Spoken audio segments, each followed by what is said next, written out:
Larraín, ¿cómo está? Muy buenas tardes. Buenas tardes, Patricia. ¿Cómo está usted? Muy bien. Primero, conocer cuál es su opinión respecto a lo que está pasando en Venezuela, con esta decisión de Nicolás Maduro, que ha sorprendido a muchos, de convocar esta asamblea constituyente, donde se pretende modificar la Constitución, que es la de Hugo Chávez, que recordemos se conformó en el año 1999, y donde tampoco hay claridad respecto a quiénes conformarían esta asamblea constituyente. Al parecer tampoco habría aquí voto directo para ratificar esa asamblea, sino más bien serían escogidos quienes participarían de la asamblea.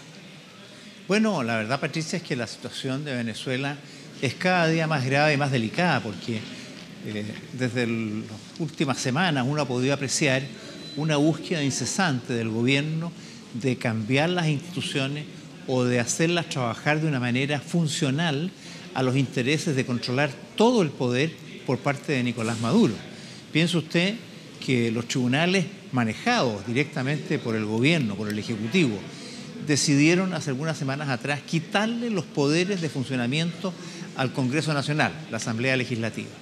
Cuestión que produjo un escándalo internacional porque nadie podría entender que, por ejemplo, en Chile, la Corte Suprema dijera que el Congreso no tiene atribuciones para funcionar por las razones que fueren.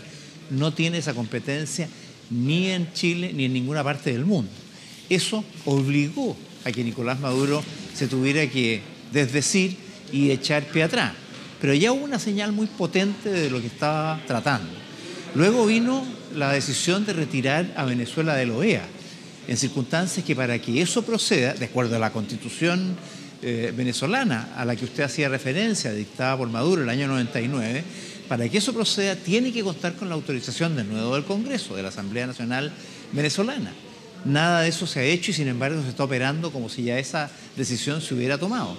Y ahora, en vista de que ninguno de los procesos anteriores han inhibido a la oposición que ganó democráticamente el Congreso venezolano, están ahora buscando saltarse el Congreso por la vía de generar una asamblea constituyente cuya finalidad es quitarle los poderes al Congreso, dejarlo en su más mínima expresión y tener un organismo que, manejado de nuevo por el chavismo, por la postura de Nicolás Maduro, pueda seguir manejando el país a su amaño. Es decir, están constituyendo o formando una verdadera dictadura constitucional, tratando de revestir de seda lo que obviamente es un brutal despojo de la institucionalidad que el mismo gobierno venezolano bajo el mandato de Chávez se dio. Claro, ahora, senador, desde el gobierno de Maduro dicen, bueno, estas son herramientas que están en la normativa venezolana y así justifican que hagan esta convocatoria. Desde esa perspectiva, ¿qué es lo que puede hacer el resto de los países, considerando que no sean acusados de una injerencia indebida en las decisiones que tome Venezuela? Bueno, cuando terminó la ola de gobiernos autoritarios o dictatoriales en América Latina, allá por la década de los 90, todos los países reunidos en la OEA, con Venezuela, por cierto, entusiastamente incluida, decidieron tomar como acuerdo lo que se conoce como la cláusula democrática. Es decir, no esperar que los países cayeran bajo un golpe de Estado para intervenir, sino que cuando se den las señales de que se está corroyendo, socavando la democracia o las instituciones democráticas en un país, intervenir haciendo presentes las inquietudes de la comunidad internacional. Eso se llamó la cláusula democrática, que fue aprobada el 11 de septiembre de 2001, el mismo día de las Torres Gemelas, famosas. Y sobre esa base se ha avanzado tratando de generar un criterio para que precisamente se pueda intervenir sin que esto rompa el principio de autodeterminación de los pueblos. Luego, cuando se constituye UNASUR, cuando Chile entra, pone como condición, sugerida precisamente por el Senado, de que también en la UNASUR se adopte esta cláusula, cuestión que también fue aceptada, incluyendo al gobierno venezolano. Es decir, hay hoy día normas dentro del derecho internacional aceptadas y asumidas por el gobierno venezolano para evitar que los países vayan deteriorando su democracia y que las advertencias se prendan antes, para evitar precisamente el colapso. Sí, de manera que Venezuela no puede reclamar que los países, aplicando esta cláusula, le hagan ver que están saltándose la institucionalidad y terminando con la democracia en Venezuela. Claro, si la duda que me queda es, en términos prácticos, ¿Qué efecto concreto podría tener en Venezuela que se siguieran estos caminos que usted plantea?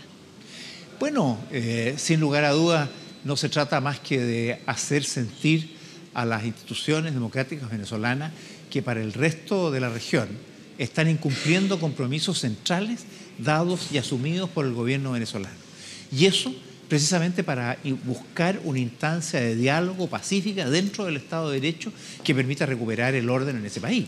Porque la crisis que está viviendo Venezuela no es solamente de carácter institucional, hay una crisis económica gigantesca. Piensen ustedes que estamos frente a un país rico en petróleo, que ha regalado los petrodólares famosos en las últimas décadas y hoy día están en una situación de escasez de alimentos con sectores que están ya sufriendo hambruna, con una inflación del 700% anual y además de eso, con un país quebrado y dividido por la mitad, en donde Nicolás Maduro, el presidente, lo que hace todos los días es fustigar a todos los que no piensan como él o aplicarles el rigor de la ley, teniendo a presos políticos, a presos de conciencia, hoy día llenando las cárceles. Claro, todo eso senador, hace que la situación sea inaceptable para la comunidad internacional, que tiene el derecho y el deber de velar por la democracia en todas las naciones.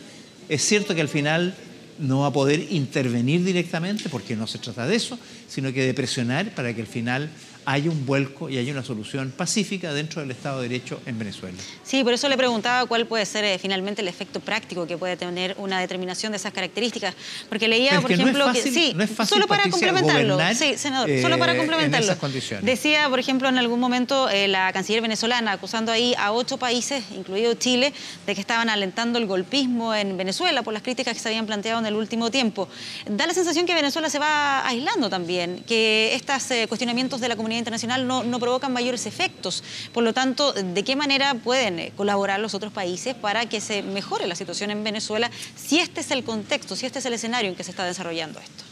Bueno, se han hecho esfuerzos. Por ejemplo, UNASUR constituyó una comisión de ministros destinada a ayudar y a favorecer el diálogo para resolver estos problemas. El propio pontífice, Francisco I, ha estado detrás de esfuerzos de mediación para arreglar este problema. Han habido otras personas, como Felipe González, que han colaborado también en esa dirección. Ha habido ayuda internacional, pero claro, al final no se trata de intervenir por la fuerza de esta situación, ni alentar el uso de la fuerza, por el contrario, se trata de ver cómo pacíficamente, democráticamente, a través del diálogo, se puede resolver este tema. Porque hay que ser claros también, aquí el que tiene el control del ejército, por si todo lo anterior fuera poco, es Nicolás Maduro. Así que tampoco hay posibilidades de que haya un golpe contra el gobierno, más bien lo que puede haber es un autogolpe. Y todos estos pasos que se están dando de saltarse al Congreso, de saltarse la oposición, de saltarse la institucionalidad, más bien van en la línea del autogolpe a que haya terceros o algunos militares o alguien que pretenda o intente hacer algo así. Yo no creo que eso esté en la mente de nadie y la oposición en eso ha sido extraordinariamente clara y responsable. Y en el ambiente internacional también. Lo que se quiere es que Maduro, de una vez por todas, se someta al Estado de Derecho democrático, cuestión que hace rato no hace. Sí, senador, de hecho vimos durante el fin de semana que el Papa Francisco había nuevamente ofrecido actuar como mediador, pero ya vimos que el año pasado no tuvo éxito el Vaticano cuando intervino. ¿Cómo entonces tomar un camino de mediación? ¿Corresponde al Vaticano? ¿Debiera ser otra institución? ¿Cómo hacerlo? Mire, no es fácil. Incluso yo diría que por las informaciones que yo tengo, hay muchos que están tratando de recurrir por otras vías a intentar convencer a Maduro. Me refiero, por ejemplo, a gestiones que he tenido la información, no me constan, así que no puedo certificar que así sean, que le han pedido a Cuba que ayude a resolver estos temas. Porque en definitiva, la crisis de Venezuela va a afectar a muchos países, como Cuba, como los países del ALBA, léase Nicaragua, léase Ecuador o Bolivia, en la medida que la crisis es muy grande y desacredita la filosofía política que le inspira, que está repetida en los otros países. Entonces, no es solamente la caída de Maduro en el crédito y en el prestigio mundial, sino que también de todos los países que lo apoyan, que no solamente van dejando a Venezuela aislado, sino que al resto de los países los van dejando en una posición imposible. Yo creo que hay que alentar esta suerte de cultura pro-democracia que fuerza a los países a mantener estándares mínimos para asegurar el respeto a la democracia, a los derechos humanos y a la convivencia pacífica entre los integrantes de una sociedad con los demás países que los rodean. Sí. Senador, vamos a la política local. Hoy fue día de encuestas. Supimos ahí los resultados de la DIMARC, donde se ve un fuerte repunte de Beatriz Sánchez, de un 2 a un 11%. Y en el caso de Sebastián Piñera sigue liderando en la encuesta con un 24%, aunque hay ahí una leve baja de 3 puntos porcentuales. ¿Cómo evalúa usted estos resultados? Bueno, yo creo que todas las encuestas son siempre consistentes en poner en mención espontánea a Sebastián Piñera en el primer lugar, y cuando se le pregunta quién cree que va a ser elegido próximo presidente de Chile, mayoritariamente gana de nuevo Sebastián Piñera. Eso es consistente. Lo que ha ido variando son los candidatos, por así decirlo, del oficialismo o de la centroizquierda y la izquierda, en donde se han ido produciendo distintos tipos de acomodo. Surgió de pronto Alejandro Guillé como una figura galvanizadora que ocupaba ese espacio, pero por los conflictos internos que han tenido no lograron aunar a toda la nueva mayoría, e hizo esto que la democracia cristiana finalmente tomara el camino propio. Algo que algunos consideran que es un suicidio político, pero en fin, lo ha seguido, lo ha asumido y vamos a ver cómo les va. Y por otro lado, a la izquierda le salió una ultraizquierda, que es la que está hoy día representada por Beatriz Sánchez, que es una figura atractiva porque pertenece al mundo de las comunicaciones, no se le identifica con el mundo político, y eso, como lo hemos podido acreditar en la experiencia internacional, genera adhesiones mayores que las que generan los sectores políticos de ultraizquierda. Por eso se ha producido una especie de curiosa reacción y sorpresas e incertidumbres que todavía no sabemos cómo se van a despejar respecto de quién finalmente va a ocupar ese espacio, porque la situación de Alejandro Guillé se ve amenazada desde la izquierda por Beatriz Sánchez y desde el centro por Carolina Goich. ¿Cómo se va a rearticular ¿Senador? todo eso? No lo sabemos, pero obviamente se hace un tremendo esfuerzo de adivinanza que hoy día no tenemos cómo responder. Claro. Ahora, eso en el análisis más bien general, pero ¿cómo evalúa usted lo que está pasando puntualmente con Sebastián Piñera? Que, sigue liderando con un 24%, pero hay ahí una leve baja en 3 puntos porcentuales. Ante todo, no va creciendo la opción de Sebastián Piñera.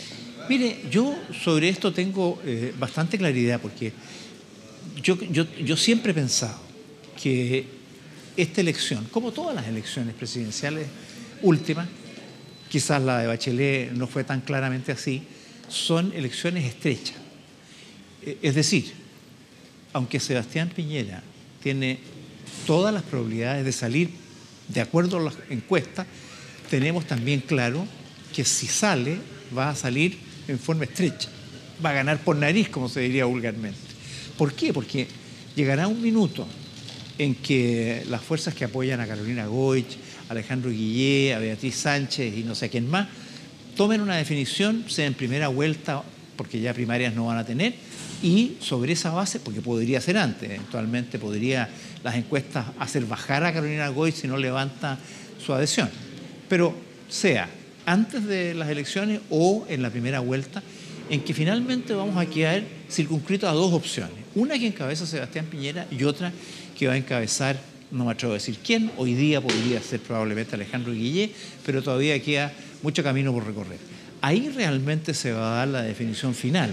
Y yo tengo la impresión de que si bien todavía pienso que las probabilidades mayores en ese enfrentamiento las tiene para ganar Sebastián Piñera, yo creo que va a ser muy estrecho y tenemos que trabajar mucho para asegurar que ello ocurra y no repetir el fracaso que ha tenido el actual gobierno, que ha tenido paralizado la economía, el crecimiento del empleo, no ha logrado resolver los problemas de salud ni de seguridad pública, y creo que Chile merece un mejor destino. Senador, pienso sí, que ahí es donde se va a dar el gran debate. Interesante ese análisis que usted hace, porque si sumamos lo que arroja en esta encuesta, Guillé, Carolina Goich y eventualmente Beatriz Sánchez, si se sumaran ese porcentaje de votos, claro, superan a lo que está marcando en la encuesta de IMARC Sebastián Piñera. Por lo tanto, no se puede dar todo por ganado, por lo menos con esta anticipación.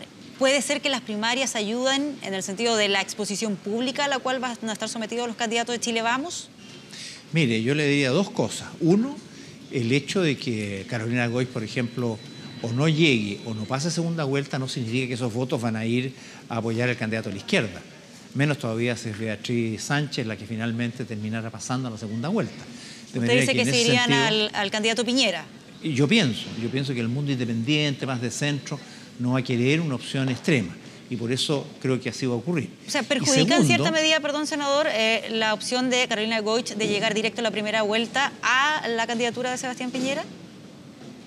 Perdón, no lo entendí. Si acaso perjudica en cierta medida el hecho de que Carolina Goich vaya a primera vuelta, las aspiraciones de Sebastián Piñera, lo digo en el sentido de lo que usted plantea, de que comparten un cierto sector del electorado, a su juicio. Le entiendo. A ver, yo diría que si ella no fuera, probablemente parte del caudal de su votación iría a Sebastián Piñera. En ese sentido, obviamente se podría decir que lo perjudica. Pero en segunda vuelta, ese caudal, que puede ser incluso mayor, dependiendo de quién resulte ganador en las otras candidaturas, Sánchez o Guillé, puede incrementarse aún más. Pero esa es una línea de argumentación, ¿no? Que otra cosa va a ser en segunda vuelta donde tengamos acceso a una parte de la votación de la nueva mayoría. Pero la otra es que todavía hay mucha gente que no sabe y no responde.